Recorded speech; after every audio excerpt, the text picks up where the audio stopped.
नमस्कार।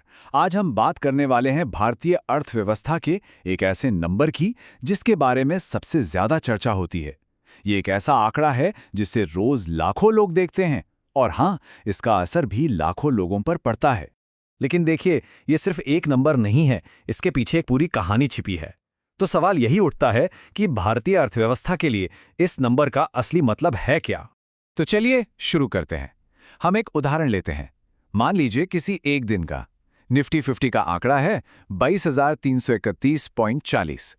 अब ये जो एक अकेला नंबर दिख रहा है ना, ये अपने आप में एक बहुत ही पेचीदा कहानी कहता है और बस इसी कहानी को हम आज समझने जा रहे हैं। इस पूरी कहानी को समझने के लिए हम इसे 6 हिस्सों में देखेंगे। सबसे पहले निफ्टी 50 आखिर है क्या, फिर इसके रोज के नंबर हमें क्या बताते हैं, इसमें कौन कौन सी कंपनियां शामिल हैं, बाजार को ऊपर नीचे क्या करता है और सबसे जरूरी बात, आखिर ये सब इतना महत्वपूर्ण क्यों है। चलिए पहले हिस्से से शुरू करते हैं, जो निफ्टी 50 के एकदम बेसिक कॉन्सेप्ट को समझाएगा, यानी भारत का आर्थिक रिपोर्ट कार्ड।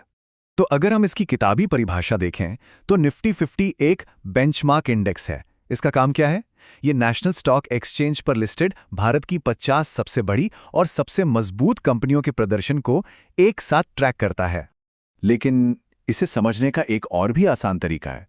सोचिए कि ये भारत की टॉप 50 कंपनियों का रोज का रिपोर्ट कार्ड है। सिंपल। अगर इंडेक्स हरे में बंद हुआ मतलब ग्रेड अच्छा है, और अगर लाल में बंद हुआ तो समझ जाइए कि दिन कुछ खास नहीं था। ठीक है, तो अब थोड़ा और गहराई में चलते हैं। अब हम उन खास आंकड़ों को समझेंगे जो इस रिपोर्ट कार्ड पर रोज का ग्रेड तय करते हैं। अब देखिए, ये जो नंबर्स हैं ना, ये हमें उस दिन की पूरी कहानी बता रहे हैं। हम साफ साफ देख सकते हैं कि निफ्टी 2.14% यानी कि 488 पॉइंट नीचे गिरा, और दिन के हाई और लो के बीच का अंतर देखिए, काफी ज्यादा है। मतलब बाजार में काफी उठापटक मची हुई थी उस दिन। और ये हमें बिल्कुल साफ साफ बताता है कि इंडेक्स गिरा क्यों। उस दिन 50 में से सिर्फ 6 कंपनियों के शेयर ऊपर गए, जबकि 44 के शेयर नीचे लुढ़क गए। अब जाहिर सी बात है, जब गिरने वालों की टीम बढ़ने वालों की टीम से इतनी बड़ी हो तो इंडेक्स का नीचे जाना तो तय ही है।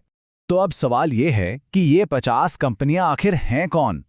चलिए अपने तीसरे सेक्शन में यही देखते हैं कि इस पावरफुल इंडेक्स को कौन सी कंपनियां बनाती हैं। यहाँ एक बात समझनी बहुत जरूरी है। इन 50 कंपनियों में से सबका असर बराबर नहीं होता। कुछ गिनी चुनी बड़ी कंपनियों का इंडेक्स पर बाकी कंपनियों के मुकाबले कहीं ज्यादा असर होता है। ऐसा क्यों? क्योंकि उनका मार्केट साइज बहुत बड़ा होता है और इसी को कहते हैं वेटेज। जरा इस चार्ट पे नजर डालिए। बैंकिंग सेक्टर से एचडीएफसी और आईसीआईसी बैंक, एनर्जी से रिलायंस और आईटी से इन्फोसिस, इन जैसी कंपनियों का वेटेज बहुत बहुत ज्यादा है। इसका मतलब क्या हुआ? इसका मतलब यह है कि अगर सिर्फ इन कुछ बड़ी कंपनियों का दिन खराब चला जाए ना, तो यह अकेले ही पूरे निफ्टी 50 को नीचे खींच सकती हैं, भले ही बाकी की ज्यादातर कंपनियां अच्छा कर रही हों। और बस यही बात हमें हमारे अगले सेक्शन पर ले आती है, बाजार के मूवर्स एंड शेकर्स। मतलब कौन सी कंपनियां जीत रही थीं और कौन सी हार रही थीं, इसका रोज का ड्रामा। देखिए, हर दिन बाजार में दो तरह की ताकतें काम करती हैं। एक तरफ होते हैं गेनर्स और दूसरी तरफ लूजर्स। गेनर्स मतलब वो स्टॉक जिनकी कीमत बढ़ी और ये इंडेक्स को ऊपर की ओर धकेलते हैं, और लूजर्स वो स्टॉक जिनकी कीमत घटी और ये इंडेक्स को नीचे की ओर खींचते हैं। हम जिस दिन का उदाहरण ले रहे हैं, उस दिन भले ही पूरा बाजार नीचे था, फिर भी कुछ कंपनियां थी जो चमक रही थी। हिंडाल्को करीब करीब 2.5% ऊपर था और टेक महिंद्रा और कोल इंडिया जैसी कंपनियों ने भी अच्छी खासी बढ़त दिखाई। तो इससे पता चलता है कि मार्केट अगर ओवरऑल नीचे भी हो, तब भी कुछ स्टॉक्स में मौके मिल सकते हैं। लेकिन असली कहानी क्या थी? उस दिन गेनर्स सिर्फ 6 थे और लूजर्स के कॉलम में 44 कंपनियां खड़ी थीं। तो इन 6 गेनर्स की बढ़त उन 44 लूजर्स की भारी ताकत का मुकाबला करने के लिए काफी नहीं थी, और नतीजा पूरे बाजार में गिरावट। लेकिन रुकिए, कहानी यहीं खत्म नहीं होती। जो कुछ हम मेन पेज पर देखते हैं वो तो सिर्फ ऊपर ऊपर की बात है। जो लोग और भी गहराई में जाना चाहते हैं ना, उनके लिए तो जानकारी का एक पूरा खजाना मौजूद है।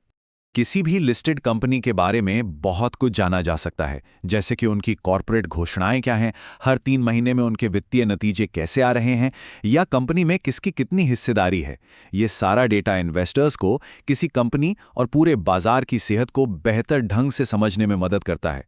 तो चलिए अब इन सभी धागों को एक साथ जोड़ते हैं और समझते हैं कि ये सब असल में मायने क्यों रखता है। आखिर निफ्टी 50 इतना जरूरी क्यों है? ये जो बात है, ये इसे बिल्कुल सटीक तरीके से समझाती है।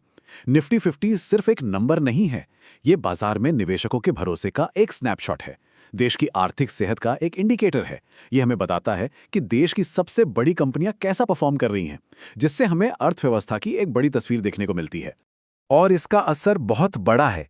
इसका प्रदर्शन सिर्फ आम लोगों के इन्वेस्टमेंट के फैसलों पर ही असर नहीं डालता, बल्कि ये बड़ी बड़ी कंपनियों की स्ट्रैटेजी और यहां तक कि सरकार की आर्थिक नीतियों को भी दिशा देता है।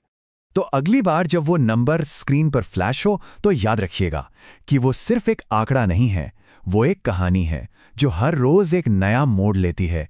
और सवाल हमेशा यही रहता है, कल ये कौन सी कहानी सुनाएगा?